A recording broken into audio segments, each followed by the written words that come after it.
Senador, o governo Lula, apesar de toda a filosofia de gastos do presidente, que muitas vezes gera reação do mercado, vem culpando o Congresso Nacional pelo descontrole das contas públicas, diante de aprovação de medidas como a prorrogação do PERSE, aquele programa emergencial para o setor de eventos, da desoneração da folha. Qual é a sua visão sobre esse embate e a sua expectativa sobre as medidas de aumento de arrecadação nesse semestre?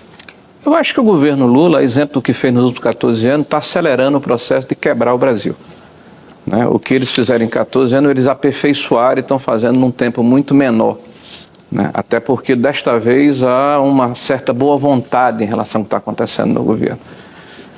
Vejam que o déficit desse ano foi de 230 bilhões de reais, contra uma expectativa de pouco menos de 100 bi, 1% do PIB, deu 12,1%. Então, toda a economia que foi feita em 4 anos de governo do presidente Bolsonaro, que mesmo com pandemia, mesmo com guerra da Ucrânia, mesmo com Brumadinho, mesmo com uma crise energética que foi a maior de 92 anos de crise de seca, nós tivemos uma diminuição da dívida pública de mais de 2% e um superávit de mais de 54 bilhões de reais.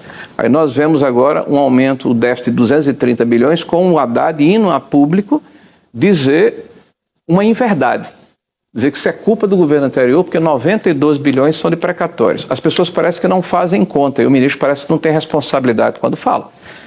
Os 92 bilhões de precatórios do ano passado são fruto de um aumento exponencial de mais de 60%, que a média histórica era 60 bi, subiu em 22 para 93 ou 94 bilhões de reais, e o orçamento pagou 60 bilhões, remanesceu 32 bilhões por causa da PEC do precatório, que inclusive o PT votou favorável no Senado da República.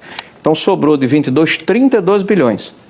O governo federal atual fez uma petição ao Supremo Tribunal Federal e conseguiu anuência para pagar fora do parâmetro fiscal 92 bilhões. Pagou 32 de 2022, 32 de 23 do governo do PT e mais 30 de 24 do governo do PT.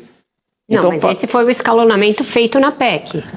Pagou. O que o Haddad está dizendo, Vera, e vamos ser claros aqui, porque a população está nos ouvindo, o que o Haddad está dizendo é que 92 bilhões é em função do governo passado, são 32 bilhões. Ele está dizendo que esses 92 bilhões foram jogados para frente. Ele não explicou isso não, Vera. Ele afirmou o seguinte, textualmente, abre aspas, nós estamos pagando 92 bilhões aqui do governo passado. Em qual governo foi feito esse acordo dos precatórios? Foi feito um acordo de deferimento, mas o recurso não é devido do governo passado, é devido de 23 e 24, que já é o governo do PT. Que está dito dentro do orçamento, dentro da PEC que foi aprovada, que o teto era 60 bilhões. O que passar poderia ser diferido até 27. Então, o que foi diferido dos anos de 22 só foi 32 bilhões. Então, se você pegar o período, porque o ano fiscal começa em 1º de janeiro e termina em 31 de dezembro, ele não é expandido até 24. Então, o déficit, na verdade, é o déficit subtraído 32 bilhões com superávit de 54, dá mais de 20 bilhões ainda de superávit.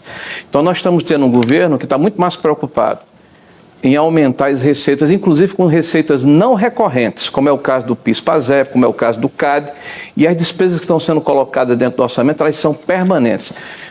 O que vai acontecer no futuro é extremamente previsível. Nós vamos desarrumar as finanças públicas e vamos partir para um processo parecido com o que aconteceu em 2015 e 2016. Basta ver o que está acontecendo com a Petrobras, com o aparelhamento da máquina pública, com a questão do conteúdo nacional, com o lançamento do terceiro PAC, que é uma galhofa, uma brincadeira. Como é que o presidente Lula tem a coragem de lançar um PAC rememorando uma política que gerou desperdício de recurso público e corrupção, teve baixa eficácia e baixa eficiência, gerou um cemitério de obras inacabadas. E todo mundo está achando graça e achando bonito. Mas o déficit do ano passado estava dentro do que a PEC da transição aprovou, ou seja, uma PEC aprovada antes mesmo dele tomar posse. O Congresso tem uma certa responsabilidade também? O Congresso aderiu à tese do presidente Lula. Ou não foi Fernando Haddad que propôs a PEC da transição, que aumentou em mais de 200 bilhões as despesas sem a contrapartida de receita. É isso que eu estou dizendo. O Congresso não tem sua responsabilidade? Bem, primeiro, é evidente que aqui eu não estou defendendo o Congresso, estou falando como líder da oposição e eu não estava no Congresso naquela época. Eu estou lhe falando que como líder da oposição e como alguém que está observando a economia, nós estamos vendo a repetição do que aconteceu e o que levou em 2015 a maior catástrofe econômica da história brasileira desde 1948. Com a supressão de 3 milhões de empregos, com mais de 300 mil empresas fechadas, e eles estão com o mesmo ritmo, com os mesmos personagens, com os mesmos métodos.